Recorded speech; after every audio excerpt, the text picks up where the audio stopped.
आदाब नाज़रीन, जी सलाम में इस्तकबाल है आपका। आपके साथ मैं हूं शाज़िर निसार। शाम के 7 बज चुके हैं और वक्त हो चला है कश्मीर एक्सप्रेस का। शुरुआत हेडलाइंस के साथ।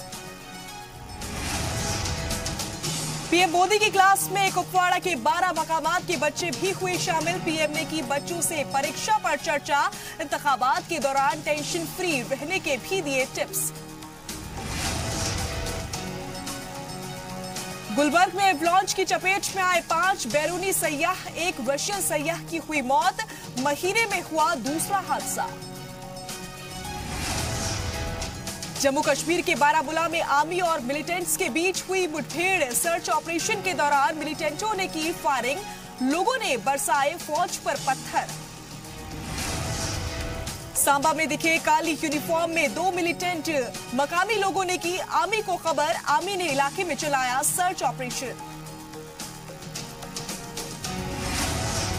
और राजस्थान के झुंझुनू में 2 कश्मीरी नौजवानों की हुई मौत। नामालूम गाड़ी ने मारी टक्कर, मजदूरी के लिए आए थे राजस्थान।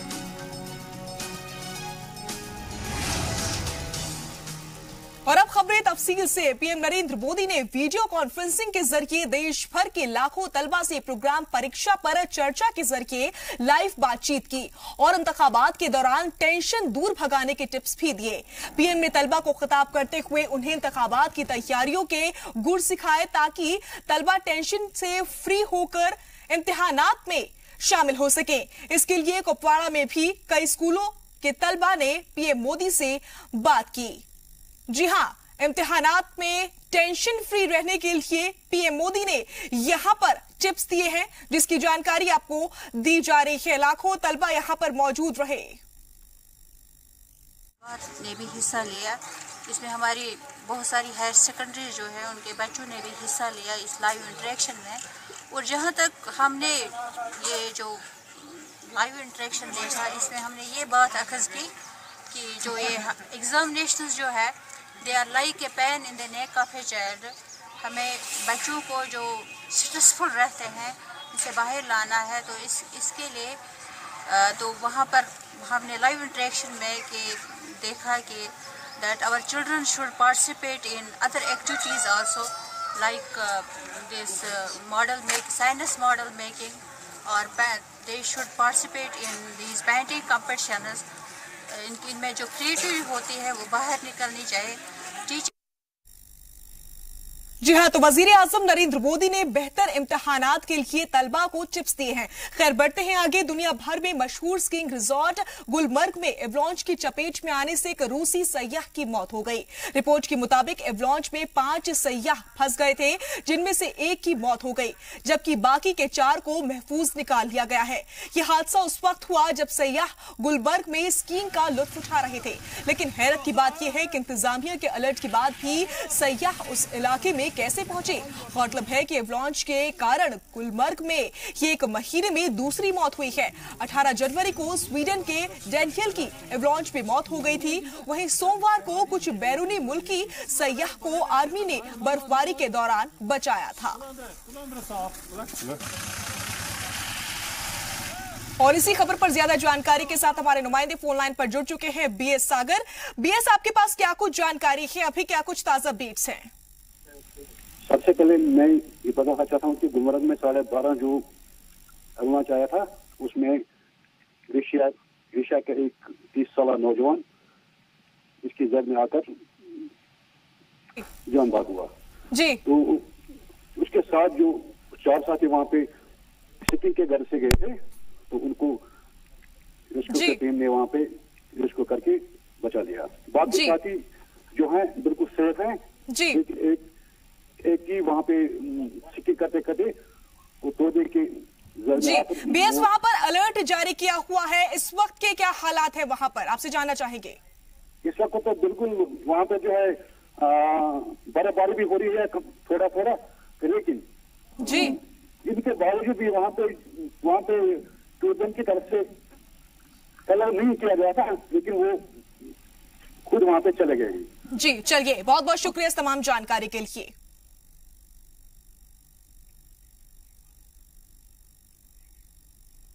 बढ़ते हैं आगे। वहीं कश्मीर में बारामूला के पत्तन इलाके में सिक्योरिटी फोर्सेस और मिलिटेंट्स के बीच मुठभेड़ हो गई। पुलिस के एक आला अफसर के मुताबिक मिलिटेंट्स के होने की खबर पाकर 29 RR सीआरपीएफ और एसओजी के जवानों ने पत्तन के गांव में सर्च ऑपरेशन शुरू किया, जिसके बाद छिपे मिलिटेंट्स ने सर्च ऑपरेशन कर रहे फौज के जवानों पर गोलियां चलानी शुरू कर दी।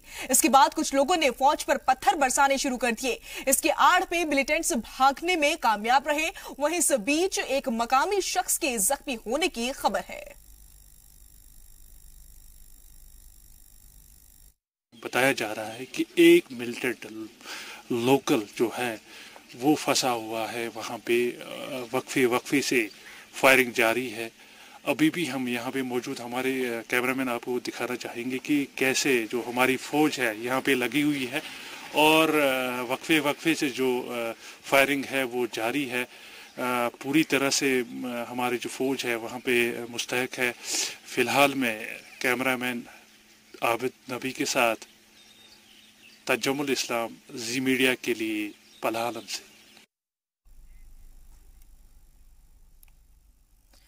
जी हाँ, तो किस तरीके से क्या कुछ हालात इस वक्त बने हुए हैं उनकी अपडेट्स हम आपको कोशिश कर रहे हैं देने की। तस्वीरें भी आप देख सकते हैं। कुछ लोगों ने फौज पर यहां पर पत्थरबाजी की है, उनकी तस्वीरें हैं, आप देख सकते हैं। ये पत्तन की ही तस्वीरें हैं। कश्मीर के बारामूला के पत्तन इलाके में सिक्योरिटी फोर्सेस और मिलिटेंट्स के बीच मुठभेड़ हुई है। पुलिस के एक आला अफसर के मुताबिक मिलिटेंट्स के होने की खबर पाकर 29 RR सीआरपीएफ और एसओजी के जवानों ने पत्तन के गांव में सर्च ऑपरेशन शुरू किया, जिसके बाद छिपे मिलिटेंट्स ने सर्च ऑपरेशन कर रहे फौज के जवानों पर गोलियां चलानी शुरू कर दी। इसके बाद कुछ लोगों ने फौज पर पत्थर बरसाने शुरू कर दिए। इसके आड़ में मिलिटेंट्स जो थे वो भागने में कामयाब रहे। वहीं इस बीच एक मकामी शख्स के जख्मी होने की भी खबर है। और इसी खबर पर ज्यादा जानकारी के साथ हमारे नुमाइंदे फोन लाइन पर जुड़ चुके हैं बारामूला से तजम्मुल लोन। तजम्मुल, अभी क्या कुछ जानकारी है, ताजा हालात क्या कुछ बने हुए हैं वहां पर? जी बिल्कुल, मैं आपको बताता चलूं, ये 11:50 पर ये सर्च ऑपरेशन कैसे एक लॉन्च किया गया था पलान इलाके में, जिसके नतीजे में एक घर को कॉर्डन ऑफ किया गया था।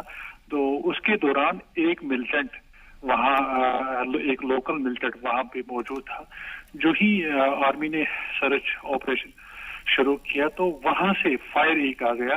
तो आहिस्ता आहिस्ता जो एसओजी बारामूला और 53 बटालियन सीआरपीएफ जो थी, तो उनने कॉर्डन करके इनको सर्च करने की कोशिश की। और बताया जाता है कि आहिस्ता आहिस्ता जब आगे बढ़ने की कोशिश की गई तो वहां से स्टोन पेल्टिंग हुई बाकी तरफ से, तो थोड़ा सा दिक्कत आ गई है फिर एसओजी और 53 बटालियन सीआरपीएफ को। जी तजम्मुल, कितने लोग इसमें घायल हुए हैं, क्या कुछ हुआ है, जरा आपसे ये भी जानना चाहेंगे। जी बिल्कुल, मैं आपको बताता चलूं कि इस दौरान जब स्टोन पेल्टिंग स्टार्ट हुई थी तो इसके दौरान स्टोन पेल्टिंग के दौरान दो बताया जा रहा है कि दो जो सिविलियन हैं, 2 इंजर्ड हुए हैं। जी ताजा हालात को देखते हुए किस तरह के इंतजाम किए गए हैं यहाँ पर?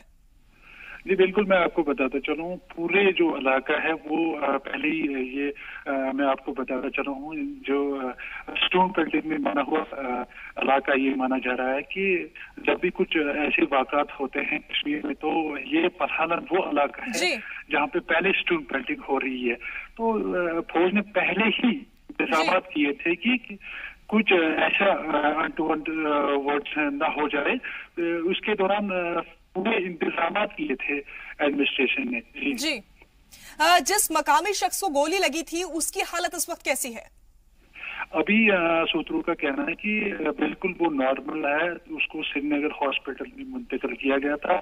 तो उस अभी तक यही कहा जा सकता है कि वो अभी नॉर्मल ही है। जी चलिए, बहुत बहुत शुक्रिया इस तमाम जानकारी के लिए। आप नजर बनाए रखें, हम आपसे आगे भी अपडेट्स लेते रहेंगे। बढ़ते हैं आगे। सांबा के कटली इलाके में मकामियों के जरिए मुश्तबा सरगर्मी देखे जाने के बाद आर्मी ने पूरे इलाके में सर्च ऑपरेशन चलाया।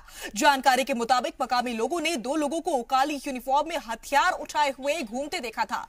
इस बात की खबर नजदीकी आर्मी कैंप में दी गई, जिसके बाद आर्मी ने पूरे इलाके को घेर कर सर्च ऑपरेशन चलाया। गौरतलब है कि सांबा में आर्मी की छावनी होने के साथ ही यहां पर आर्मी स्कूल भी है और सबसे अहम बात की ये सब जम्मू पठानकोट नेशनल हाईवे के साथ लगते हैं। यहां पहले भी मिलिटेंटी हमले हो चुके हैं।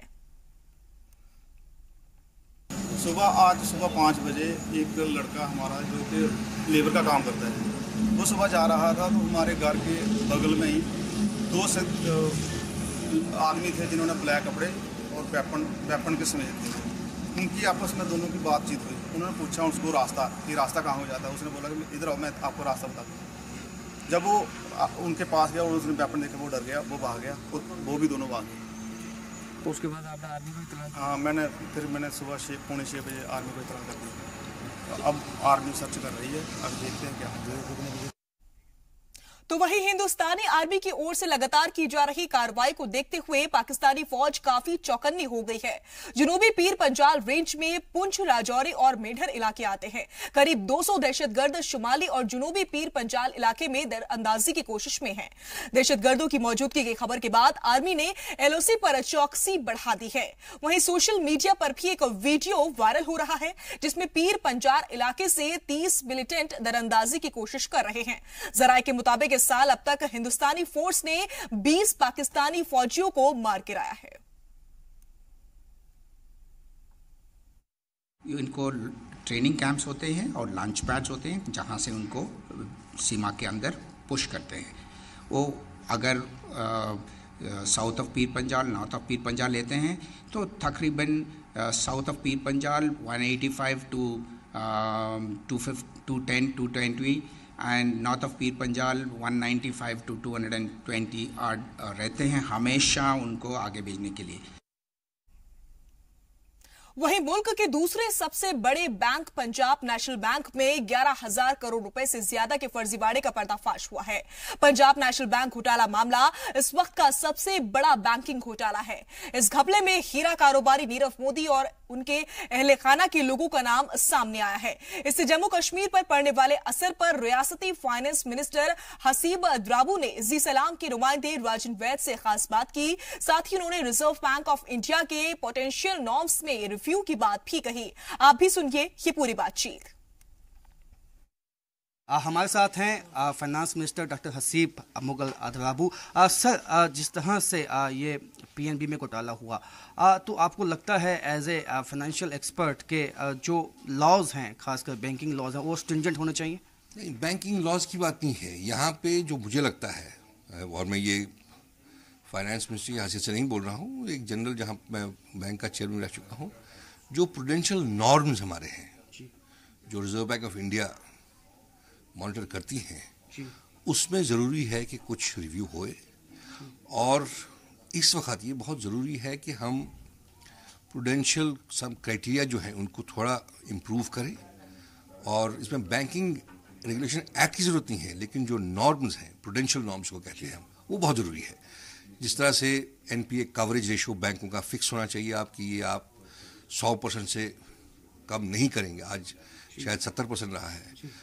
तो इस वक्त बहुत ज़रूरी है कि बैंक की स्टेबिलिटी पे ध्यान दिया जाए, ना कि ग्रोथ पे ध्यान दिया जाए, क्योंकि ये ऐसा सेक्टर है, अगर इसमें कोई कमज़ोरी आई तो पूरा जो मैक्रो इकोनॉमिक ग्रोथ है देश का, वो इम्पेयर हो सकता है। तो इसमें बहुत ज़रूरी इस वक्त है ये कि हम प्रूडेंशियल नॉर्म्स को, रेगुलेटरी नॉर्म्स को थोड़ा स्ट्रिंजेंट करें। सर, जम्मू कश्मीर में इसका क्या इम्पैक्ट देखते हैं? क्या बैंकिंग, क्या पीएनबी की ब्रांचेस में जिस तरह से इसके जो शेयर में भी गिरावट आई है? और ब्रांचेस में इम्पैक्ट नहीं होगा, ये इसमें ब्रांचेस का कोई रोल नहीं है। ये तो कॉर्पोरेट ऑफिस पे हेडक्वार्टर लेवल पे इनका अपना बैलेंस शीट का इशू है कि जाहिर तौर पे है इम्पैक्ट तो होगा। शेयर प्राइसेस शायद आज भी गिरे होंगे उनके, बट उस शेयर प्राइस गिरने या बढ़ने से बैंकिंग स्ट्रेंथ मालूम नहीं होती है। ये देखना पड़ेगा कि उनके जो कवरेज रेशियोज़ हैं वो क्या है, उनका जो जिन्होंने प्रोविजनिंग की हुई है अपने बैड एसेट्स की, उसमें क्या होगा, क्योंकि बहुत बड़ा नंबर 11,500 करोड़ का है ये। तो इस पर इम्पैक्ट जो होगा strength of the balance sheet पे होगा, लिक्विडिटी पे होगा और जाहिर तौर पे कैपिटल पे होगा। तो भारत सरकार ने वैसे ही कैपिटल इन्फ्यूजन्स किए हुए हैं तो ये देखना पड़ेगा इसका इम्पैक्ट क्या रहेगा। बढ़ते हैं आगे। वहीं कश्मीर घाटी को मुल्क के बाकी हिस्सों से जोड़ने वाला जम्मू श्रीनगर कौमी शाहराह को 4 दिनों के बाद एक ओर से गाड़ियों की आवाजाही के लिए खोल दिया गया है। ट्रैफिक को धीरे धीरे आगे बढ़ाया जा रहा है। इससे कबल कल शाम को भी कुछ देर के लिए रास्ता खुला था, लेकिन लैंडस्लाइड के सबब बाद में बंद कर दिया गया। साथ ही लद्दाख को कश्मीर इलाके से जोड़ने वाला नेशनल हाईवे और 86 किलोमीटर लंबा तारीखी मुगल रोड भी बंद है। बेशतर इलाकों में आज दिन भर आमदोरफ्त के लिए ट्रैफिक बंद रही। ट्रैफिक पुलिस के एक अफसर के मुताबिक श्रीनगर जम्मू कौमी शाहराह को एक ओर से ट्रैफिक की आवाजाही के लिए खोल दिया गया है। उन्होंने ये भी कहा कि दूसरी तरफ की किसी भी गाड़ियों का जाने को इजाजत नहीं दी जाएगी।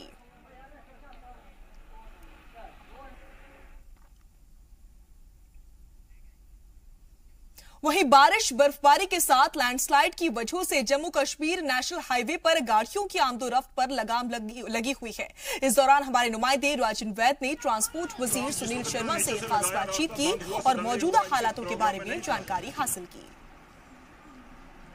हमारे साथ सुनील शर्मा, ट्रांसपोर्ट मंत्री हैं। सर, 4 दिन से ये जो नेशनल हाईवे था बंद रहा, हर साल ऐसी सूरत हाल दिखने को मिलती है, तो सरकार की तरफ से क्या कदम उठाए गए हैं? बेसिकली जो अभी नेशनल हाईवे क्लोज्ड रहा कुछ दिन, वो तो मौसम ख़राब रहा, बर्फ़ गिरी और उस कारण से रास्ता बंद रहा। मुझे लगता है कि ये नेचुरल चीज़ है। इसके लिए तो सरकार ने बर्फ़ हटाने के लिए मशीनरीज वगैरह बाकी या सड़क ठीक करने के लिए तो इक्विपमेंट्स इंस्ट्रूमेंट्स रखे हुए हैं, लेकिन नेचर के साथ कोई ज़्यादा झगड़ा भी नहीं किया जा सकता है। ये नेचुरल चीज़ थी, बर्फ़ आई और उस वजह से ये रुक गई। इसको कोशिश यही थी कि ऑल वेदर रोड बनाया जाए जम्मू से श्रीनगर तक। कब तक ये मुकम्मल हो पाएगा, ये जो एक सपना है? सर, ये ऑल वेदर रोड है, इस वक्त भी है। ये फेयर वेदर नहीं है, ये ऑल वेदर है।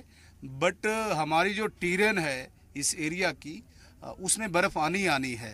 तो ऑल वेदर डजेंट मीन्स कि बर्फ़ के कारण भी चल पाएगी।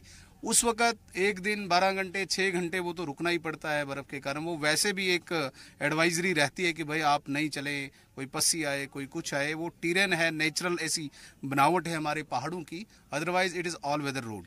ऐसा प्रेडिक्शन आया है कि बारिश और ज़्यादा हो सकती है आने वाले 1-2 दिनों में, तो ऐसे में क्या आपकी पहले से क्या तैयारी है इसके लिए? मुझे लगता है एक तो मैं कहूँगा कि हमारी खुशकिस्मती अगर बारिश आती है, क्योंकि जिस प्रकार से ड्रॉट आ रहा है और अभी तक हमारा टाइम गुजरा, मुझे लगता है कि बारिश बर्फ़ आनी चाहिए। लेकिन ट्रांसपोर्ट को लेके चूंकि हमने एक एडवाइजरी भी दी होती है कंसर्न पुलिस एसपीज़ को कि भाई ड्यूरिंग रेनफॉल और स्नोफॉल इन गाड़ियों को रोका जाए एट डिस्ट्रिक्ट हेडक्वार्टर्स। बट जो ही वो कंप्लीट हो जाता है उसके तुरंत बाद जो कंसर्न डिपार्टमेंट्स हैं, चाहे पीडब्ल्यूडी का है या अदर डिपार्टमेंट्स हैं, उनसे रोड को क्लियर करा के पहले हम जो स्ट्रैंडेड पैसेंजर्स हैं उनको निकालने के लिए तैयारी रखते हैं और उसके बाद जो ट्रक्स वगैरह हैं उनको निकालते हैं। एक आखिरी सवाल ये है कि आज जम्मू से श्रीनगर जो छोटी गाड़ियां हैं उनको अलाउ किया गया, तो क्या कल श्रीनगर से जम्मू की तरफ होगा कॉन्वॉय?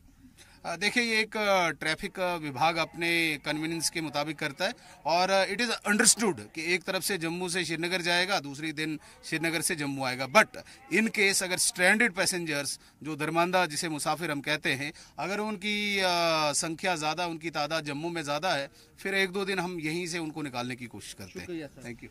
ट्रांसपोर्ट मंत्री सुनील शर्मा, जिनका कहना है कि अभी जो छोटी गाड़ियां हैं उनको ही इजाज़त है जाने की, इसके अलावा जो ट्रक हैं उनको कोशिश की जाएगी रात के वक्त निकालने की, वो भी अगर मौसम साथ देगा तभी। कैमरामैन आशु के साथ राजन वैद, जी मीडिया, जम्मू। तो वहीं जम्मू में बीजेपी एमएलसी रमेश अरोड़ा ने ज्वाइंट हाउस कमेटी की सिफारिशों को जल्द लागू करने का मुतालबा किया। आपको बता दें कि हुकूमत ने मेडिकल डिपार्टमेंट के साथ कई और डिपार्टमेंट्स में सुधार के लिए ज्वाइंट हाउस कमेटी बनाने का वादा किया था, जिसे बीजेपी एमएलसी ने जल्द लागू करने की अपील की है। जम्मू में एक प्रेस कॉन्फ्रेंस से खिताब करते हुए उन्होंने कहा कि रिपोर्ट में जो खासकर मेडिकल डिपार्टमेंट में सुधार और कमियों को दूर करने के लिए सिफारिशें दी गई है, उन्हें जल्द लागू कर उन पर कदम उठाए जाने चाहिए। चाहिए ताकि डिपार्टमेंट में सुधार हो सके। इससे आम लोगों को तो राहत मिलेगी ही, साथ में बेहतर हेल्थ सहूलियतें भी मुहैया होंगी। बीजेपी एमएलसी रमेश अरोड़ा ने अपने बेटे की मौत के बाद इस मामले की जांच का मुद्दा उठाया था और इस मामले की रिपोर्ट्स में डॉक्टरों की लापरवाही की बात सामने आई है। उन्होंने लापरवाह डॉक्टर्स के खिलाफ सख्त कार्रवाई करने का मुतालबा भी किया। आपको बता दें कि उनके बेटे की मौत करीब 1 साल पहले जम्मू मेडिकल कॉलेज अस्पताल में हुई थी। मैं ये चाहूंगा कि वो कमेटी फर्दर जल्दी से जल्दी और काम करे, अच्छा काम कर रही है, कंक्लूड करें। और खास तौर पे डॉक्टर अनिल महाजन और उसकी टीम के बारे में मैंने पहले भी बोला था कि उनकी नेग्लिजेंस के कारण बेटे की डेथ हुई थी और उस पर मोहर अब कमेटी के कुछ मेंबर्स ने लगाई है। और इसलिए मेरा मानना है कि इस पर एक्शन इमीडिएटली चाहिए ताकि आने वाले डेटरेंट साबित हो कि किसी और की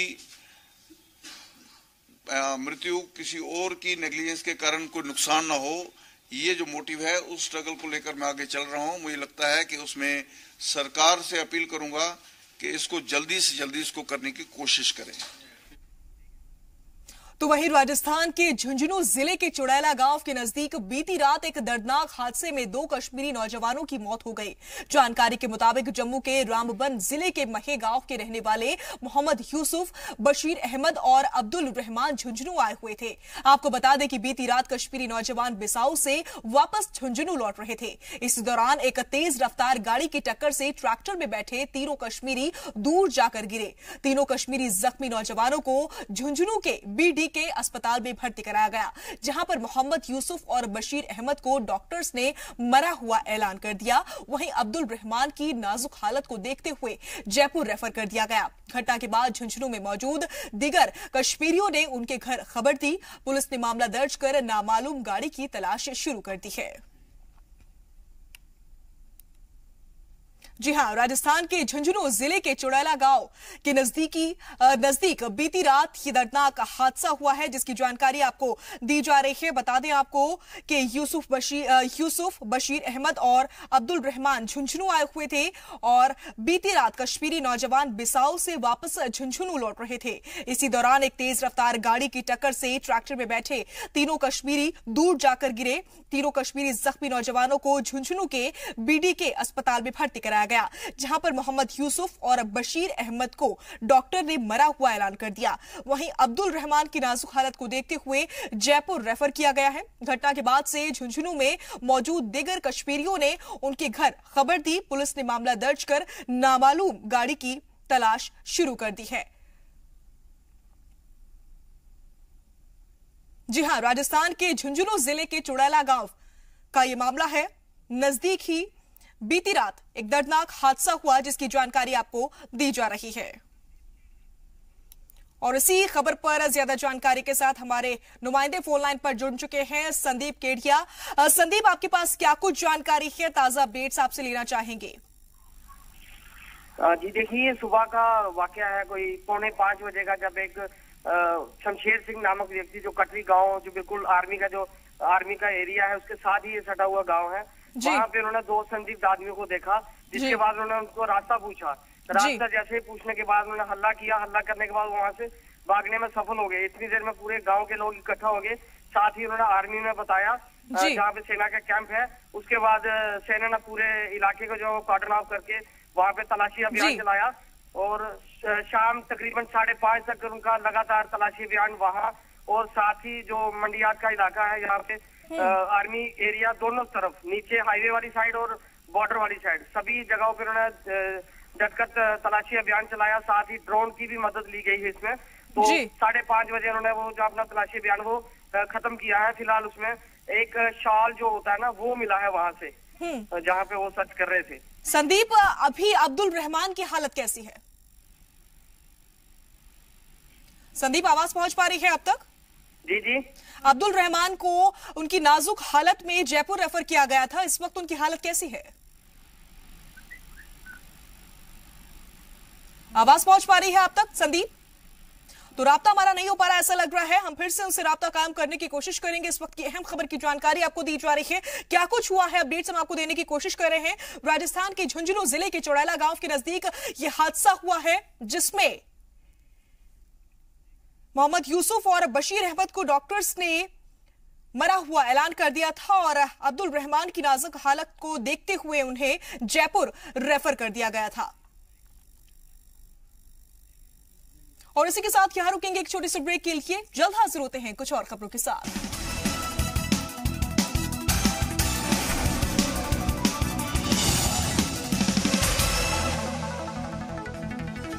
ब्रेक के बाद एक बार फिर से आप सभी का इस्तकबाल है। खबरों के सिलसिले में आगे बढ़ते हैं। भदरवा के रिहायशी इलाके गाथा में तेंदुआ घुस गया और पोल्ट्री फार्म में पल रही मुर्गियों को निशाना बना डाला। तेंदुए ने पोल्ट्री फार्म में पल रही तकरीबन 450 मुर्गियों को मार दिया और भाग गया। मुर्गियों की तेज आवाज आने पर मकामी लोगों को तेंदुआ घुसने का पता चला। मामले की खबर मिलते ही एसएचओ भदरवा ने मौके पर पहुंचकर जायजा लिया। मामले की खबर वाइल्ड लाइफ महकमे को भी दी गई तो रेवेन्यू महकमे ने भी मौके पर पहुंचकर नुकसान का जायजा लिया। मकामी लोगों ने पोल्ट्री फार्म के मालिक मोहसिन खान को फौरी तौर पर मदद की मांग की। आपको बता दें कि हाल के दिनों में बर्फबारी के चलते जंगली जानवर रिहायशी इलाकों में घुस रहे हैं, जिसके चलते लोगों में खौफ का माहौल है।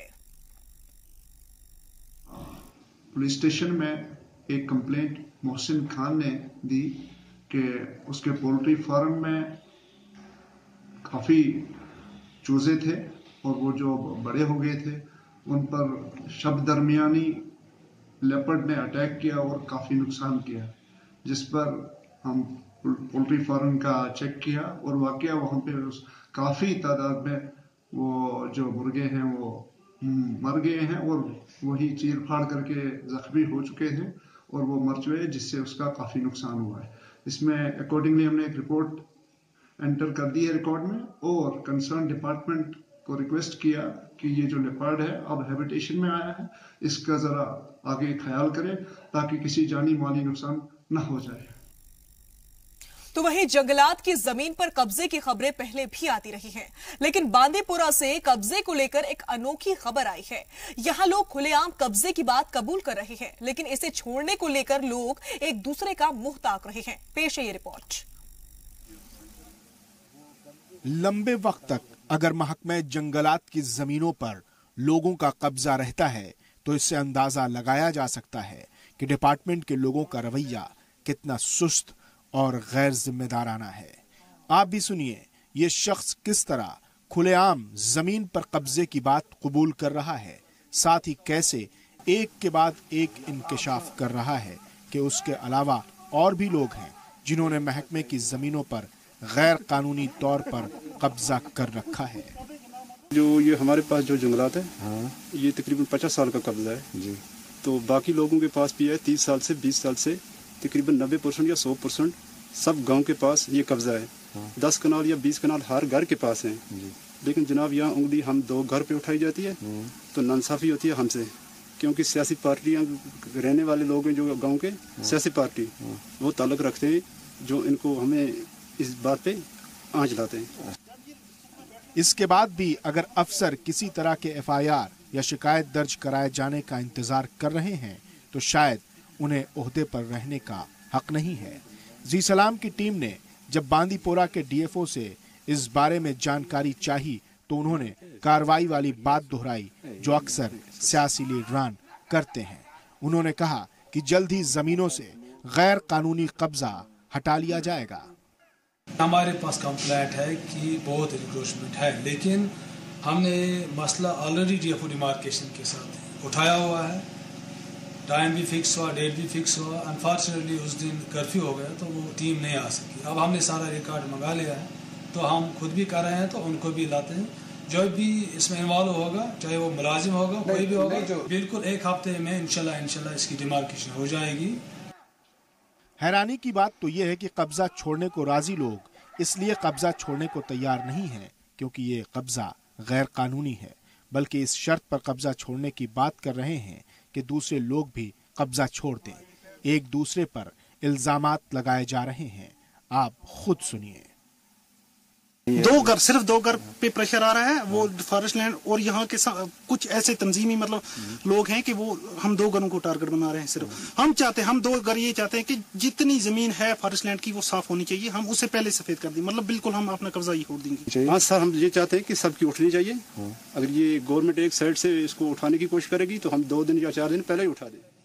फिलहाल DFO की बात पर यकीन कर लेते हैं और उम्मीद करते हैं कि महकमे जंगलात की जमीनों पर से गैर कानूनी कब्जा जल्द से जल्द हट जाएगा। तब तक इंतजार करते हैं, हमारी नजर इस खबर पर बनी रहेगी। जी सलाम के लिए बांदीपोरा से शहजाद बट की रिपोर्ट। बढ़ते हैं आगे। वहीं पुंछ पुलिस ने चोरी के 4 मामलों को सुलझाने का दावा किया है। पुलिस ने इस मामले में 2 चोरों को गिरफ्तार कर उनके पास से एक ऑल्टो, एक मारुति 800, एक टाटा सुमो कार और एक बाइक बरामद की है। साथ ही एक लैपटॉप और 56,500 रुपए का कैश भी बरामद किया गया है।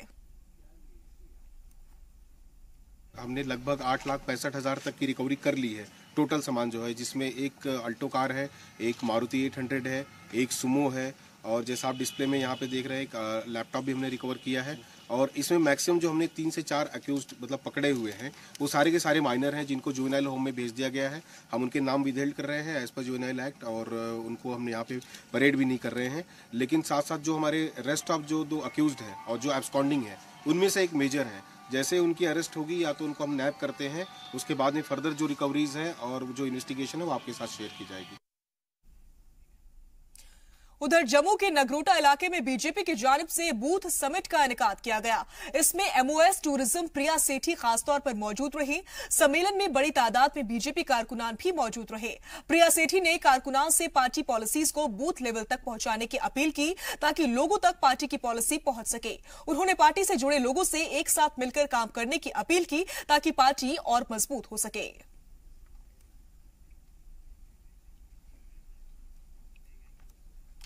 इसी के साथ यहां रुकेंगे एक और छोटे से ब्रेक के लिए। जल्द हाजिर होते हैं कुछ और खबरों के साथ।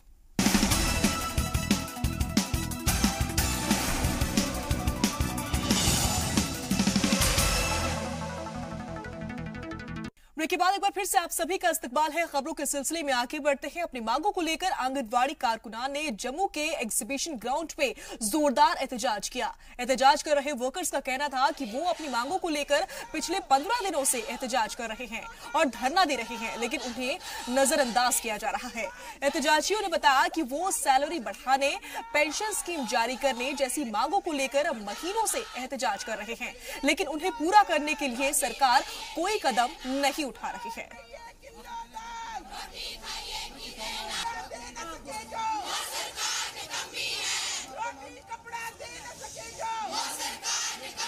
हमारी मुख्य मांगे हैं कि आंगनवाड़ी वर्कर को 10,000 रुपया मानदेय किया जाए, जो बाकी स्टेट्स जैसे केजरीवाल सरकार ने किया है, हमारी स्टेट भी उसे करे। जब स्टेट गवर्नमेंट से बात की जाती है तो वो कहते हैं सेंटर वाला अपना शेयर बढ़ाएंगे, और जब सेंटर वालों ने भी हमारा कोई नहीं किया।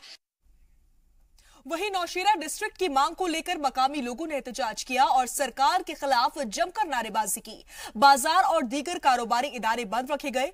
तहसीलदार दफ्तर के बाहर एहतजाज करने वाले लोगों का कहना है कि उनकी मांग न माने जाने पर 3 दिन तक नौशेरा बंद रहेगा। एहतजाज में उनके साथ दीगर तंजीम के लोगों ने भी हिस्सा लिया।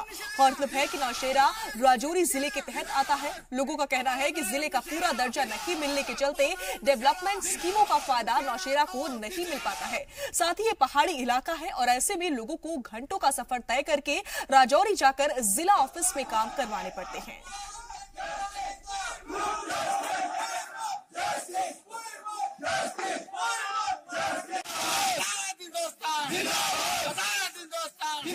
ये जो चल रहा है नौशेरा में डिस्ट्रिक्ट हेडक्वार्टर का, तो ये सरकार ने खुद एक इस चिंगारी को, इसको खुद आग में हाथ डाली हुई है, क्योंकि ये डिस्ट्रिक्ट हेडक्वार्टर का यहाँ तक ताल्लुक है। नौशेरा आज से ने 20 से 25 साल पहले भी यहाँ पे 30, 35, 40 साल पहले हुआ था। डिस्ट्रिक्ट हेडक्वार्टर का यहाँ पे ऑर्डर हुआ था 1968। अब एडिशनल ADC की जो पोस्टें सरकार ने सेंक्शन की, उसमें नौशेरा को जो है इसको इग्नोर किया गया, और आज जो लोग हैं सड़कों पे उतरे हुए हैं, बाजार पूरा बंद है। इससे पहले भी लोगों ने प्रोटेस्ट किया था, नेशनल हाईवे को ब्लॉक किया था। तो सरकार को चाहिए कि नौशेरा को फुल डिस्ट्रिक्ट हेडक्वार्टर का जो दर्जा है वो दिया जाए। 68 से लेकर ये हमारी स्ट्रगल चल रही है, क्योंकि सबसे पुरानी तहसील हमारी नौशहरा है, इसको ही पास करके राजौरी डिस्ट्रिक्ट ले जाया गया। उसके बाद हम ये उम्मीद रख के बैठे हैं यहाँ कि यहाँ पर डिस्ट्रिक्ट, क्योंकि सब डिस्ट्रिक्ट जितने भी ऑफिस हैं यहाँ पर हैं, तो हमें ये उम्मीद थी कि यहाँ पर डिस्ट्रिक्ट दिया जाएगा, मगर गवर्नमेंट के कुछ इंटरेस्ट के कारण आज जो यहाँ से डिस्ट्रिक्ट जो है वो कोटरंगा वगैरह ले जाया जा रहा है, और हमारे लोगों के साथ जबरदस्त अनजस्ट बेइंसाफी हो रही है, जिसके लिए ये लोग जो हैं अब बर्दाश्त से जब बाहर हो जाता है मसला, तो ये फिर कुछ ना कुछ इनको करना पड़ता है। तो वहीं गांदरबल में पावर डेवलपमेंट महकमे के मुलाजमीन ने तनख्वाह के मुतालबे को लेकर एक रोजा एहतजाज किया। एहतजाज में पीडीडी के दर्जनों मुलाजमीनों ने हिस्सा लिया और हुकूमत के खिलाफ जमकर नारेबाजी भी की। पीडीडी के डेली रेटेड मुलाजमीन के सदर फयाज अहमद ने जी सलाम से बातचीत में कहा कि हम अपनी जान को जोखिम में डालकर आवाम के मसाइल हल करते हैं, फिर भी न हमारी तनख्वाह बढ़ाई जाती है और न ही हमें मुस्तकिल किया जाता है। साथ ही इस मौके पर कैजुअल लेबर के सदर जफर अहमद मीर ने कहा कि हम SRO 520 के खिलाफ एहतजाज कर रहे हैं और हमारी तनख्वाह जो कि 1 साल से रुकी हुई है उसे हमें दिया जाए। हम प्रोटेस्ट इस बात पे कर रहे हैं, जो हमारे डिपार्टमेंट का जो हाल है अभी जो चल रहा है, पिछले 7 सालों से जो हाल चल रहा है यहाँ लड़की को किसी आज तक किसी PDL इस लेबर को पता नहीं है, उसका रिकॉर्ड कहाँ है, उसकी हिस्ट्री कहाँ है, उसके अगेंस्ट प्रोटेस्ट हो रहा है। और प्रोटेस्ट हम यहाँ डिस्ट्रिक्ट लेवल पे कर रहे हैं। आज प्रोटेस्ट अगेंस्ट जो 500 SRO 520 बनाए उन्होंने, जो नाकाबिल बर्दाश्त है, एक मुलाजिम के लिए जो नाकाबिल बर्दाश्त है, उसको पुरजोर कंडेम करते हैं उसको, उस SRO को। ये इनको पता ही नहीं है अभी कि ये SRO किस में लागू होता है। हमारे इस डिपार्टमेंट का अपना SRO है जो 381 है, हम उसकी पुरजोर हिमायत करते हैं उस 381 की। वो जो SRO 381 है वो हम PDD में वो लागू होना चाहिए। उधर उधमपुर के बटलवालिया इलाके में मकामी लोगों और तलबा ने नेशनल हाईवे पर जाम लगाकर जोरदार एहतजाज किया। ARTO और जिला इंतजामिया के खिलाफ नारेबाजी भी की गई। मकामी लोग बटलवालिया से उधमपुर तक मुस्तकिल ट्रैफिक की सहूलियात न होने से परेशान हैं। एहतजाज करने वाले तलबा वक्त पर स्कूल कॉलेज नहीं पहुंच पाते हैं तो नौकरी पेशा को भी दफ्तर पहुंचने में परेशानी होती है। ऐसे में ARTO के जरिए रोड पर चलने वाली गाड़ियों पर चालान की कार्रवाई और मुसीबत का सबब बन गई है। एहतजाज करने वाले लोगों ने जिला इंतजामिया से रोड पर मुस्तकिल तौर पर ट्रैफिक की परेशानी हल करने की गुजारिश की है।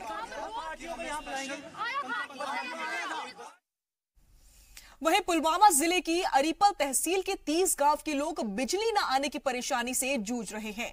मकामी लोगों ने अपनी परेशानी को लेकर त्राल अरीपल रोड पर जाम लगाकर एहतजाज किया और PDD महकमे के खिलाफ नारे लगाए। एहतजाज करने वाले लोगों का कहना है कि वो लंबे अरसे से अपने यहाँ पावर रिसीविंग स्टेशन बनाने की मांग कर रहे हैं, लेकिन अभी तक ये मांग पूरी नहीं हुई है। साथ ही खस्ता हाल बिजली के खंभे और जगह जगह लटकते वायर खतरे की वजह बन चुके हैं।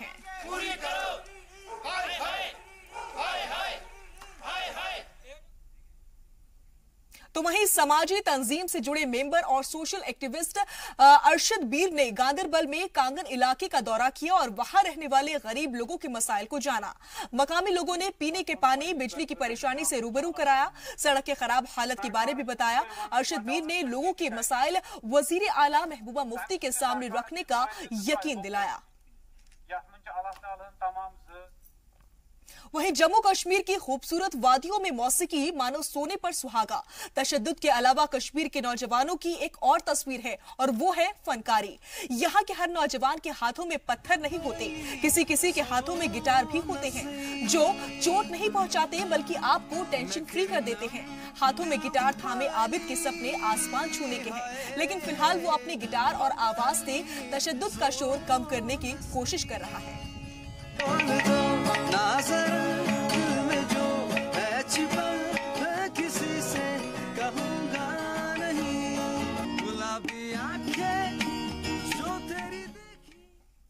इसी के साथ कश्मीर एक्सप्रेस में फिलहाल के लिए बस इतना है, लेकिन चलते चलते एक नजर डालेंगे 5 मिनट में 25 खबरों पर।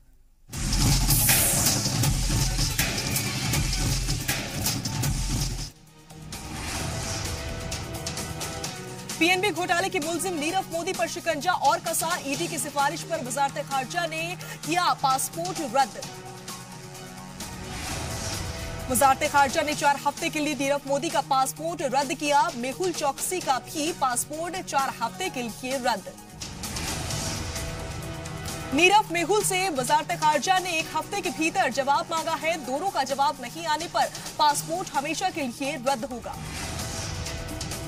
पीएनबी घोटाले पर बीजेपी एमपी सुब्रमण्यम स्वामी ने कहा, जो हमारी तनकीद कर रहे हैं उन्होंने ही उसे पैदा किया है। पीएनबी घोटाले में ईडी ने नीरव मोदी की करीब 5100 करोड़ की प्रॉपर्टी जब्त की। हीरे के जेवरात और बेशकीमती पत्थर भी शामिल। 10वीं और 12वीं की बोर्ड इम्तिहानात से पहले तलबा से जुड़े पीएम मोदी सवालों का जवाब दिया। पीएम मोदी ने कहा, भीतर के तालिबे इल्म को कभी मरने मत देना। जीवन में सीखना कभी बंद नहीं होना चाहिए। बच्चों ने सवाल पूछा, पढ़ाई में दिल ना लगे तो क्या करें? पीएम ने कहा, कुछ खास नहीं, कंसंट्रेशन से काम करें।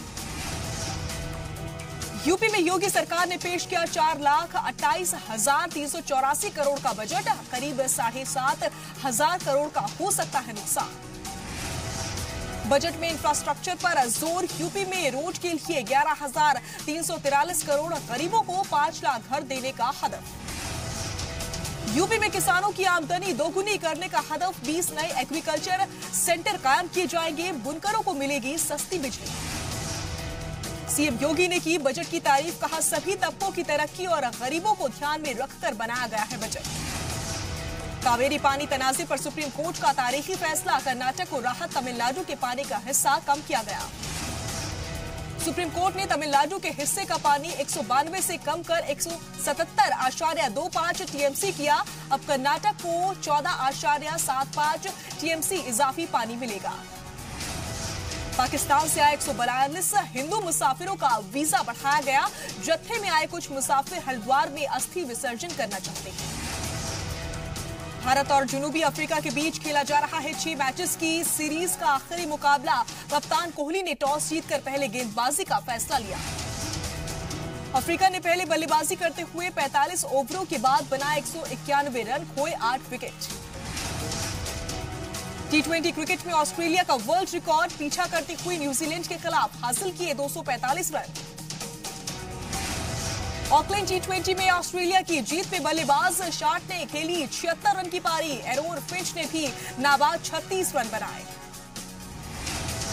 मैच में न्यूजीलैंड के ओपनर मार्टिन गप्टिल ने महज 49 गेंदों में बनाया तूफानी शतक। 54 गेंदों में 6 चौके और 9 छक्के। सलमान खान के 1500 करोड़ के बेइंग ह्यूमन ट्रस्ट पर ब्लैकलिस्ट होने का खतरा। मुंबई महानगर पालिका ने वादा खिलाफी का इल्जाम लगाकर नोटिस भेजा। मिस्ट्री की शूटिंग में बिजी सलमान खान ने अपनाई स्पेशल ऑर्गेनिक डाइट। फिल्म के लिए इन दिनों बैंकॉक में कर रहे हैं shooting. Miss world Manushi Chhillar की खूबसूरती के दीवाने हुए रणवीर सिंह। एक अवार्ड फंक्शन के दौरान मानुषी के साथ खुलेआम की फ्लर्टिंग। मुंबई में हुए अवार्ड फंक्शन के रेड कार्पेट इवेंट पर ऐश्वर्या और रेखा ने बांधा समा। मलाइका और अदिति राव हैदरी जैसे कई सेलेब्स आए नजर। और अक्षय कुमार ने मुंबई सेंट्रल बस डिपो पर लगाई खवातीन के लिए sanitary pad vending machine. Fans और तमाम सिक्योरिटी के बीच अक्षय कुमार खुद इस मशीन को लॉन्च करने पहुंचे।